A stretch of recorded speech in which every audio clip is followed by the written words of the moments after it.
If your base makeup is not where you want it to be, it's not your makeup that's the problem, it's you. If your makeup creases or slips and slides throughout the day or fades after a few hours and is just generally like not looking how you want it to look, it's more about your technique and your knowledge than it is about the dollar amount of makeup. While some makeup products are better than others, most of the time it's the technique, or you just don't have the right product knowledge, and that's why you're having so many issues with your base makeup. So today I'm going to share some of my knowledge on how to fix that. But first, hi, my name is Ezra Faye. I'm a professional makeup artist, a cosplayer, and I'm trying to grow my eyebrows back. And tell me why, like, one is growing back like way darker than the other. Like, I know you're seeing what I'm seeing right now, but we're not here to talk about my eyebrows. We're here to talk about makeup, and we're gonna get right into it. Influencers don't care about how your makeup looks. They don't care how your skincare looks. They just want to make their bag. Any of these 10-step skincare regimens that they're showing you are like the answer.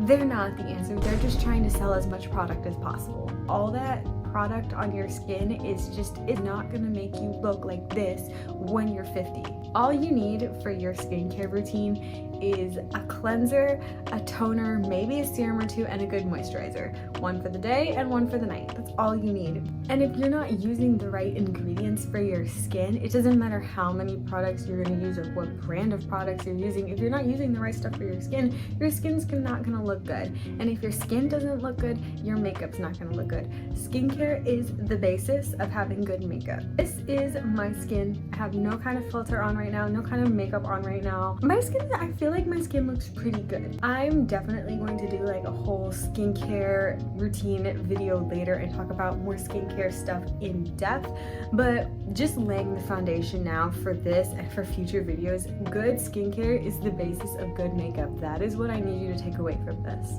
And the most important like basis for doing the skincare and doing your makeup correctly is knowing your skin type. Once you know your skin type, you're going to be able to better research like skincare products and makeup products. But I'm going to recommend one skincare product to you right now, the Ordinary Niacinamide Serum. I use this every day before my makeup because I have oily skin. Especially if you have oily skin, I really recommend using this because this kind of like blurs and mattifies your face and is going to give you like a smooth canvas. This will work for dry skin as well because niacinamide not only does it mattify, it hydrates. So you got your mattifying for your oily girlies and you got your hydration for your dry girlies. So win-win either way. You do not need a lot of this product. I'd say maybe like half a dropper is probably more than enough. You might need even less, and I just do like a little bit right there. I like my cheese drippy, and then I do just a little bit on my cheeks. I didn't even really use the full dropper. And I'm just gonna spread that around all over my face. I did learn, try to keep it away from like your eye area because it can kind of like pull off some of your makeup sometimes. So I would get like right underneath the eye, but don't like get up in there in the eye corners and all that because it's just, trust me, like it's not a great time. Before we put anything else on our face, there's something that you need to understand, and that is you need to understand what your undertone is. In the simplest sense, you're either cool or warm toned or you're neutral, but it goes deeper into that with like pinks and blues and olives and oranges, but the basic of it is warm or cool or neutral. And if you have no idea which one you are or how to figure it out, I'm gonna show you so easy. To get your eyeshadow palette, you're gonna grab a silver and you're gonna place that right there on your arm. Then you're gonna grab a gold and place it on your arm right next to it. Now it's hard for you to see from here, but this is what it looks like on me. You're gonna kind of ask yourself, which one blends in more with my skin? Which one pops out more? For me, the silver is kind of blending in a lot better. The gold one is the one that pops more. So whichever one blends in better with your skin is gonna match your undertone. So silver, it's cool toned. I know I'm cool toned. Another way I can tell is I have all these like bluish veins super close to me. Blue, cool toned. There we go. There's all sorts of different ways to tell, but I really like doing the gold or silver swatch test. Once you understand your undertone, the next thing you want to consider is what primer is right for you. If you're not using the right kind of primer for your skin type, your makeup isn't gonna stick right. And that's why you need to go ahead and figure out what your skin type is. For oily girlies, you're gonna wanna look for primers with keywords like blurring and mattifying. For my dry skin people, you're gonna wanna look for the primers with keywords like brightening and hydrating. For oily skin, as far as primers, I would recommend the e.l.f. putty primers in the liquid form. I like that one a lot more. L'Oreal has some nice mattifying primers as well. And then if you're wanting something higher end, I would always go with the Smashbox Photo Finish Original Primer. For dry skins, the e.l.f. Power Grip Primer, the NYX Plump Right Back. That one's really unique and it has like electrolytes in it, really unique formula. And then you could also try for the higher end, the Tula Face Filter Primer. If you have normal skin, you're a little more inclined to experiment, try a little bit of both. I would definitely lean more towards hydrating because everybody needs hydration. For me, I have to mix primers and you might have to as well. What this means basically is I'm going to be using 2 different primers for different sections of my face because I am combination oily. My T-zone, so right here, my nose and my chin, and also right here on my cheeks, very oily. I'm gonna need to mattify the shit out of that. But then all around the outer part of my face and on the outer part of my cheeks, it's very dry. So that's why I'm gonna use something that's more hydrating. I usually start off with the mattifying one. I like to start on my finger rather than directly on my face because a little bit does go a long way with this primer. Taking extra care to get it right in these hard to reach places of my nose because that is a huge oil production zone for me at least. And then I only bring my primer up to like right above my brow bone for this mattifying one. For this one, I'm gonna start right here, get like a big glob of it because I'm just gonna bring that all the way down. It does spread pretty evenly. And I do like to let this sit a little bit so that it dries so that I don't risk any kind of peeling because I don't care how early it is in the process, I do not want to start over. While that's drying, let's talk about foundations, let's talk about concealers. You need to find the right formula for you. For oily, you might want to find a foundation that's more mattifying, that's a little heavier duty, a little bit fuller coverage. I know that like the glowy sheerness is really in right now as far as makeup goes, but if you have oily skin, it's just gonna make you look super oily. And then on the other side, with our dry skin people, you would want to look for something more hydrating, whereas something mattifying is just going to make your face look really dry. Something heavy coverage is going to make you look really cakey. Read about the ingredients in your foundations. For oily skin, a good rule of thumb is to go with something more silicone based, whereas dry skin would want something more water based. This is not the end all be all because a lot of these like silicone foundations, for example, they're still going to have water in them. Same thing with the water based ones. The first ingredient may be water and then the second ingredient is going to be a silicone. So it's not the end all be all, but it is a good consideration. If you look at the back of a bottle of foundation or any makeup or skincare product, there are so many words, but the Paula's Choice website has a skincare ingredient dictionary. You can type in all of these long scientific names and they're gonna tell you exactly what it is. So definitely worth giving a try when you're experimenting with different foundations and concealers as well as your skincare products. It helps you understand what you're putting on your face a little bit better.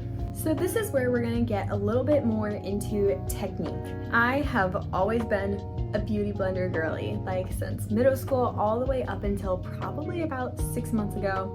I did just beauty blender. I still use it for certain parts in my makeup routine, but you need to switch to a brush. If you are still using a beauty blender for your foundation, switch to a brush. I'm using this Real Techniques one. This is number 259. I like this one because it's fluffy and wide, but it's flat. The difference between a brush and a blender, you're pounding this onto your skin, you're stamping it on, and it's just gonna kind of absorb. Where this, it's a very gentle brush on. It helps you build your coverage better. These things absorb a lot of your product inside of them. These do not. We're going to put this on our hand. It's gonna help you control your usage a little bit better. I'm going to stamp my brush into the product, and then very gently. This is a mix of a stamp and a brush. You can see I'm stamping, but I'm also kind of gliding with it. So this is working the product into my skin, but not too harshly. I like to start on the outer part of my face, spread this all around, and then work towards the inside. So while this is giving me like a very full covered look, like you can definitely tell like, oh, like she's wearing foundation. It's not too heavy on the skin. It's a very, very light layer. It's a lot easier on the skin. It's gonna be way less heavy. And another reason why your makeup might be slipping and sliding off is because you just have too much on. The lighter it is, the longer it's gonna stick on. So as you can see, I kind of look a little bit like a corpse right now. Ignore the under eye, but as you can see, the face, it's got all my foundation on it. So you can definitely tell that I'm wearing foundation, which first of all, I like looking like I have makeup on. I am not about the no makeup, so ignoring that part, you can tell I have foundation on, but it's a super light layer. I don't really feel it, and that's gonna help it stay on better. The way I do my makeup is a little bit weirdly ordered. So I do my nose contour and then I do my eyes. So I'm gonna pop that on real quick and then show you my technique for getting a really good under eye. I have the basis of my nose contour on right now. The way that I do it, and this is not something that you necessarily have to do in order for your makeup to stay on better, but I incorporate working my under eye and slimming down my nose to make it look a little more natural, all in one step. So again, you're going to want to get a brush, not a beauty blender. This is the Real Techniques brush in number 210. I love this brush. So what I usually do is get a little bit of concealer right off the applicator. I start off right down here. And what I do is I work that up into my nose. I'm gonna let that sit there for a minute. From the front, you can kind of see that it's taking more shape, but then with what's left over on the brush from down here, I might grab just a little more. I'm gonna start right here, and I'm gonna bring that down right underneath. I'm not getting it right where you can feel my eye, I'm getting it right underneath. Grab a little bit more, and I'm gently patting that in, not rubbing. And then you can slowly bring it up, but even still, I'm not bringing it up all the way. That's where the most movement in your eye is, which causes creasing. There is no magic concealer that's going to stop it from creasing altogether. That's why you have to kind of be conscious of where you're placing it.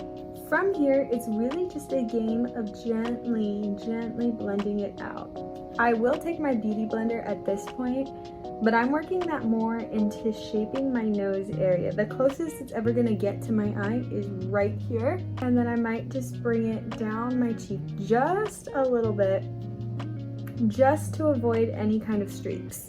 As a side note, if you choose to use color corrector, it's important that you do that in the same way in a very light layer right underneath the eye. I'm gonna grab a smaller fluffy brush and I'm gonna grab a setting powder. This is the Makeup Revolution Aura powder. I'm not really sure if this is supposed to be a highlight, a setting powder, or what, but I like it. I'm going to grab a breath of this, and I mean like maybe the residue from right here. There's hardly anything on this brush. From there, I'm gonna work that right into that under eye area. Just a little bit. That's creating an initial layer. From there, I can go like really crazy with it. But adding that thin first layer really prevents creasing.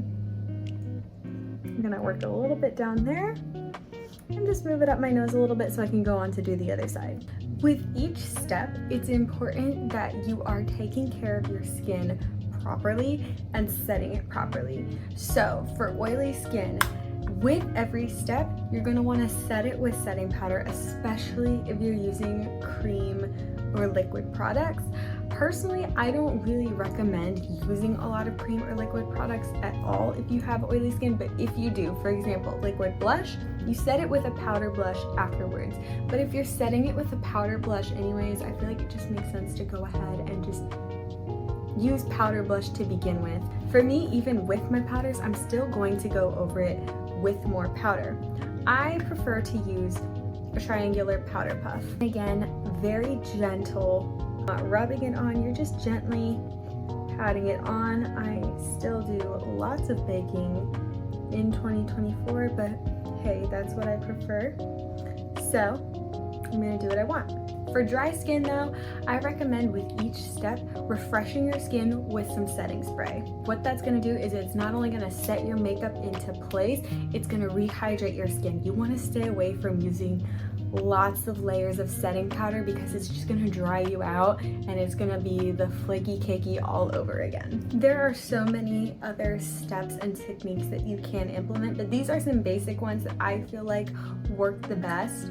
And not just for me, but I feel like they work best generally for anybody as long as you're keeping the special considerations of your skin type in mind. Like I said, I have no filter on, but you can tell it looks very smooth, and I think I have my techniques to thank for that, as well as my product knowledge. I know what kind of products work best for me, and I'm confident that if I were to go out to a convention, to a day at work, this would still be on. I'm not saying it's bulletproof, like it's gonna not move an inch. Skin is skin and makeup is makeup. At some point it's going to start to fade. And there are also techniques as far as doing your highlight, blush, contour, as far as doing your eyebrows, your eye makeup, your lips, all of that stuff that you can use to help it stay longer, but we're just focusing on base makeup for today. So to recap, the best foundation for good makeup is good skincare. Please remember that. Please go research your skin type and research some skincare products, and I will do follow-up videos on that later. Understand your undertone. That's going to help you pick out the right colors. Find the right kind of primer for your skin type. Find out what formulas work best for you. Read up on ingredients. Figure out what ingredients specifically work best for you. Brushes over beauty blenders, light layers, and it's all about how and where you're placing it, not how much of it you're placing on. If you made it through this whole video looking at me with like half of my face on, if not less, thank you so much for sticking to the end. Let me know in the comments if you found these helpful, or if you know any other tips or tricks to make your makeup last longer, or other makeup / skincare concerns that you have that you might want me to address. While there are tons of other professionals and influencers that you could listen to out there, I do have professional training and I know what I'm talking about, so that's good enough for me, and hopefully you will take it to heart too. Make sure you like and subscribe so that you can become one of Ezra's faves. And okay, bye!